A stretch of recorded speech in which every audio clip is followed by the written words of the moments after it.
Hey art nerds, today we are putting the ColorIt markers to the Natto Soup Studio Fieldtest and rendering this beautiful ballerina in alcohol markers. So we start with this base sketch. My wonderful art nerds over on Patreon will have access to a scan of this sketch if they'd like to color along, and I have tutorials here on the channel teaching you how to print this on the paper of your choice. We are working on Strathmore Mixed Media 300 series paper today, the same paper that we did our original swatches on. Speaking of swatches, you guys can check the unbox and swatch video down in the description below. There's a link to a giveaway that I'm doing with ColorIt where we're giving away a 60-piece set of ColorIt markers. So if you'd like to win your own ColorIt markers, make sure you check out the original unbox and swatch video and enter our giveaway to win.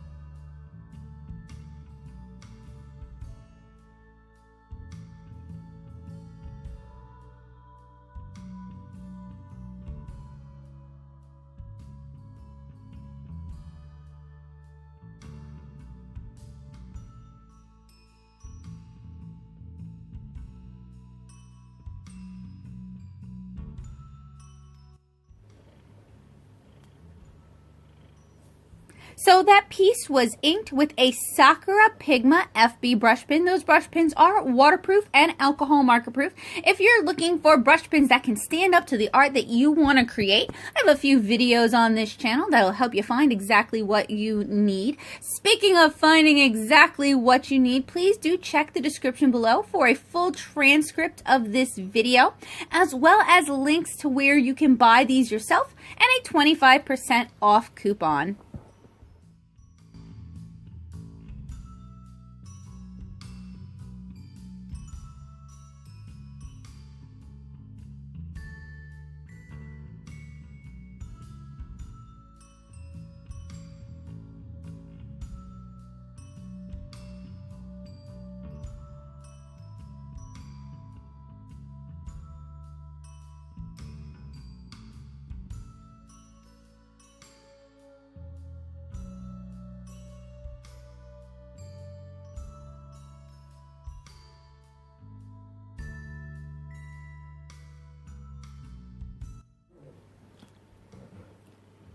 So I want to point out that these markers are bullet and chisel nib. Now generally my preference for alcohol markers would be brush tips. I am going to share some tips and tricks for rendering with bullet nib markers today for those of you who have similar marker sets yourselves.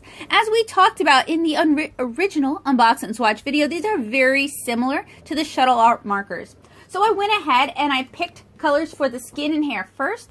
I have an idea for what I want to do with the rest, but since I'm open to revising, I wanted to render the parts that are definitely going to be those colors. And I think it's really important that you go by your swatches or create your own swatches with these markers because the cap and the map do not match the colors inside. So I picked several colors and we started with our blush tone, and the color I used for that is CM09. And then I'm applying a skin tone over it, which is, I apologize, CM07 was our blush, CM09 is our skin tone. First, I applied the shadow to the eye using CM40, that's a really cool blue. Then I applied the blush that's going to influence our color later on. That is CM07, and now I'm applying our skin tone, CM09. Now, initially I had selected 3 skin tones, and I wanted to build them up, but the skin tone I applied first looked a lot different than it did in the swatch, and it kind of rendered the other 2 skin tones that I selected not quite usable. I'm also blending the skin tone out a bit with some colorless blender, and as always, I apologize that my head is in the shot. As I have mentioned in many of my videos, my eyesight is getting really poor, so sometimes I have to lean in to see what I'm doing. I kind of wish my camera would beep at me just to let me know that, hey, you've trespassed. So we have our first layer of skin applied.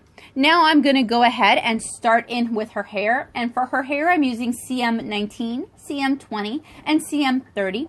And I find that the yellows in the ColorIt set, my camera's doing funky stuff where it's making it more fluorescent than it is. But they're very buttery yellows, which work quite well for rendering blonde hair. And this is something that, when it came to Copic markers, I kind of struggled with finding colors that worked well for that.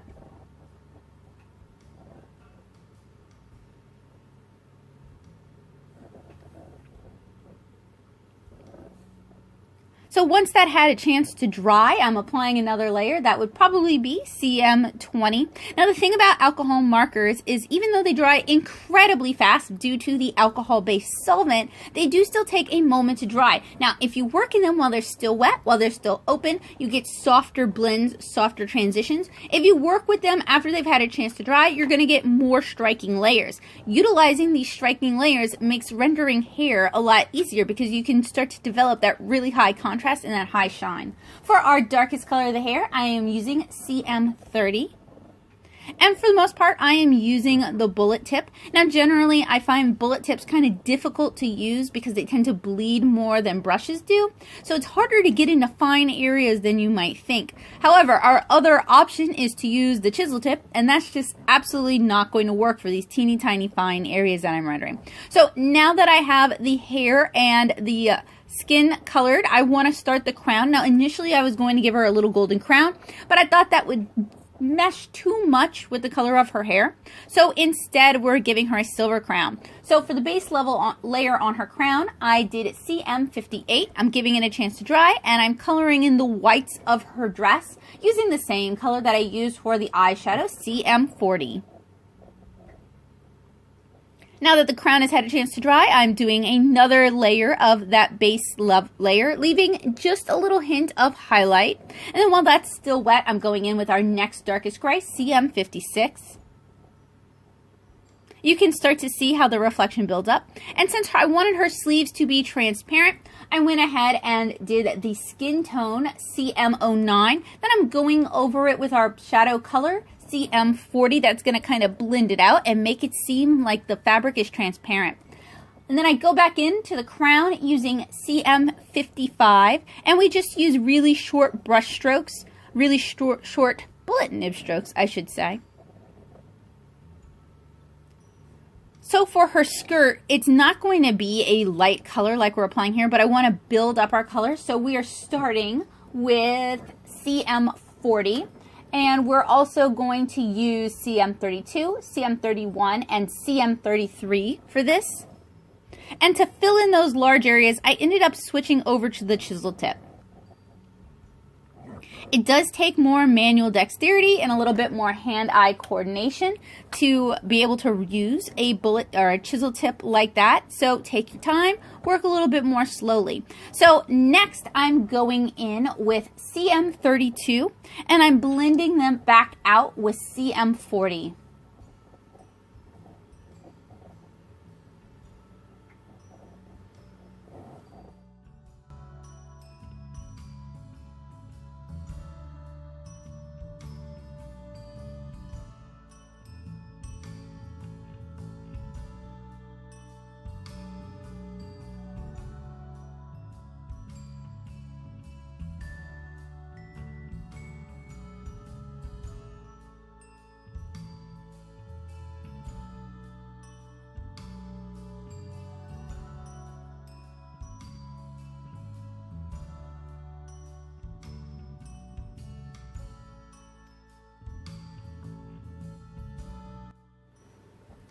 Alright, so I'm switching over to the other side of the dress. Now generally I would recommend that you guys rotate your piece of art, rotate your canvas as much as you need so you can get the angle that is the most comfortable for you. For filling in the dress, I'm using long strokes. You guys can kind of see how I'm basically drawing lines and coloring it in. And I'm leaving highlights at the top of each pleat to show the light hitting it, and then softening that just a bit, blending it with our shadow color.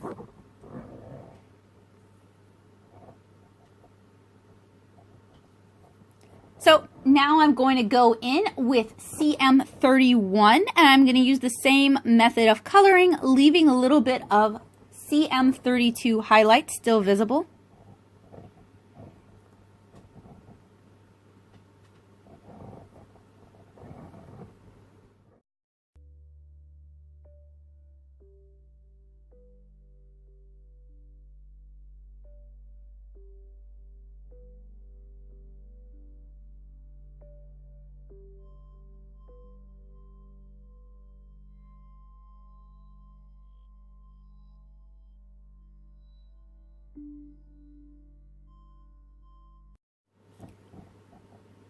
And then we're going to start rendering in our darkest shadows on the skirt with CM33. So you can see how we've built our color up from very light to much darker. That is my preferred method of working with alcohol markers, is start light, work darker, leave highlights. And when working with a bullet tip, it just really helps to be kind of patient with what you're doing. They can't cover a lot of area and they are more prone to bleeding. So for her bodice, I am starting with CM32 and we're going to work darker from there. I don't want the bodice to perfectly match the skirt. For her stockings, I had kind of debated about going with pink since ballerinas often have pink tights, pink stockings, but I decided to go with something that matched the rest of the piece. So we're using the shadow color. We're using CM40 for that. And then for her bodice, I'm going back in with CM31 and just gradually working it darker. So the lacing on her bodice, I wanted it to be black. So we're starting with CM55 and we're going to work darker from there. CM55 is a really dark gray. Now I'm adding another layer to the stockings, coloring just the shadow part, just the part that's away from our light source, and blending it out a little bit with the colorless blender. Adding another layer to the bodice, probably using CM43 at this point, and coloring more of the lacing on the bodice itself.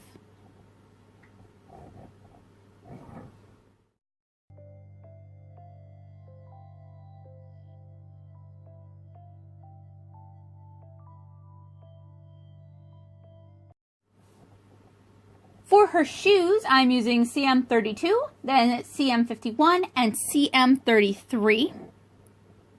Now we're adding a darker layer to the bodice that looks like it's CM43. It's more of a blue than a green, but it adds a really nice developed shadow to it.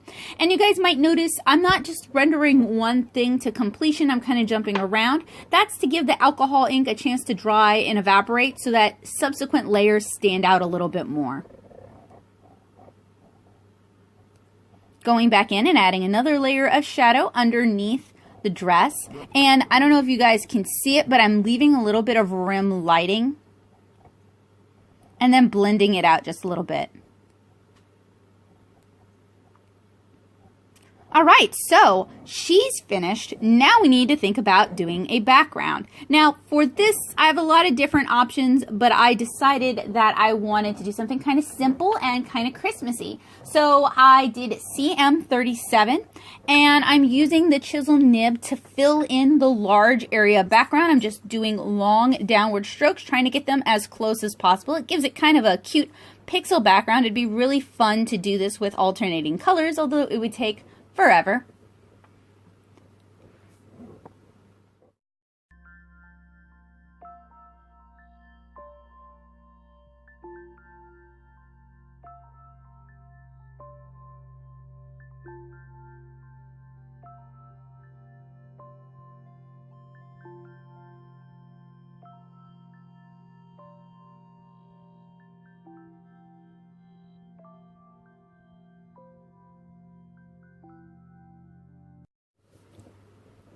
Then we're going to go over it horizontally, and it gives it kind of a softer checkerboard pixelated pattern, but it's actually a really cute technique that I'm going to try when I'm drawing other things. In this instance, I just wanted to fill the whole background. I didn't want to have to do like 4 layers to fill it.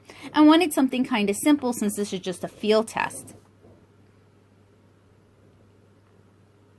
For areas where I might leave gaps, since I'm a person and humans do make mistakes, I go in using the kind of the side of the chisel, the front side of the chisel, if that makes sense, and I just kind of draw a really thin line. So next I'm dripping in rubbing alcohol. I wanted to kind of break up the pixel pattern but not completely ruin it, and I didn't want to affect her at all. Now I could have masked her off. That is an option. You can just use some tracing paper, cut it out to go over her, tape it down, and then very lightly spritz, and it shouldn't soak through as long as you use a non-absorbent paper.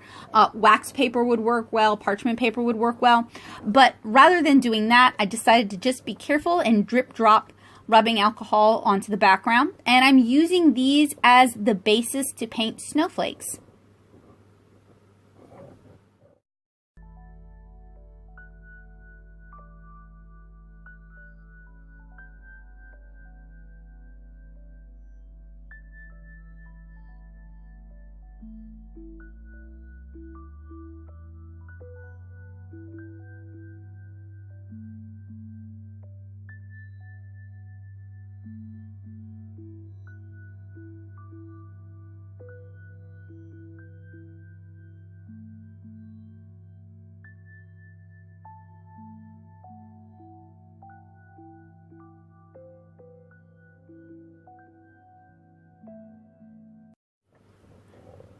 So while that rubbing alcohol evaporates, I'm adding white highlights using Dr. P.H. Martin's Bleed Proof White. This is one of my favorite white correctional fluids, and I actually have a big review where I pitted a whole bunch of different white correctional inks, some from Japan, some from the US, against one another. That's actually a 2-video series, so if you're looking for the perfect white, please check that video out. I'll pop a link to that down in the description. You do need a brush to use this. You could also water it down and use a dip pen, but it works really well for drawing snowflakes, which is what I'm doing in the background. And what I'm basically doing is I'm drawing a long cross, and then within that cross I'm drawing a smaller cross and then forking the ends, and that's a really cheap, easy way to draw snowflakes. And I'm going to draw them in all different sizes on top of the bubbles that we've created, which kind of gives it a delicate lacy pattern.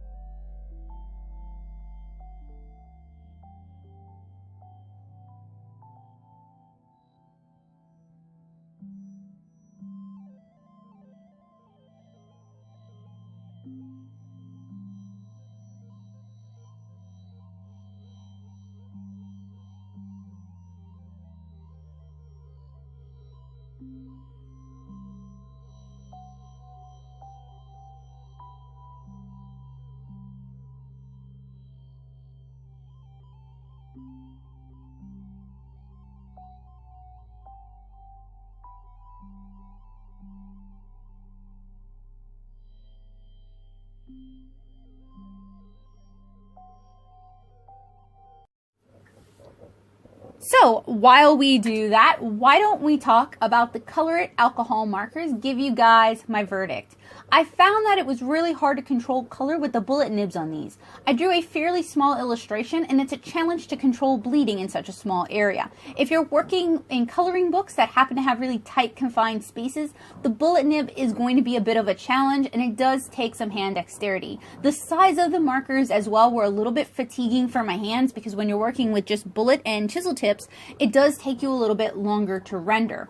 Upon further swatching, the skin tone shading colors won't really work with the base color I picked. It ended up being kind of a different color than it looked in the swatch, which is why it's sometimes good to double swatch, I guess. The inks themselves are a little bit grainy. There's like a grainy texture to the illustration, which I'm not really sure why that's happening other than the inks might be super reactive. It's particularly noticeable on the blush on her shoulders.